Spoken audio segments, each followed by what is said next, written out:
Very rich, buttery, and deep ang chocolate made from simple ingredients. Ang recipe natin for today from San Miguel Foods Home Foodie is this Madalicious chocolate pound cake.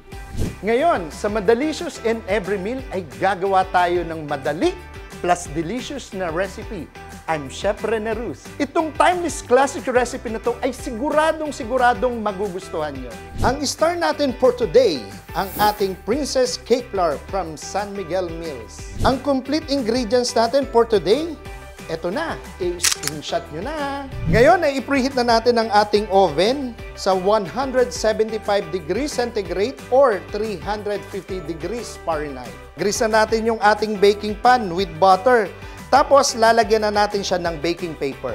Set aside na natin. I-combine na natin ang ating mga ingredients, ang ating flour, cocoa powder, salt, and baking soda. I-mix na lang natin to ng maayos para pantay-pantay ang distribution ng ating ingredients. Pagkatapos, i-set aside na natin.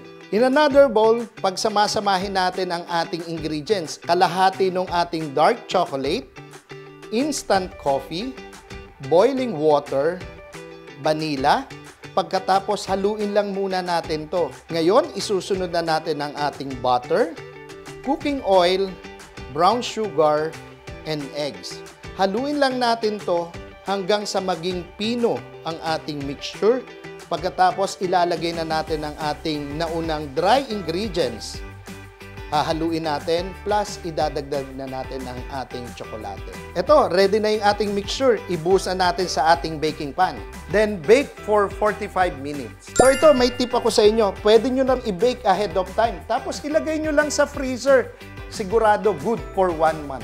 Ready na, okay na ang ating chocolate pound cake. Ngayon, titikman na natin.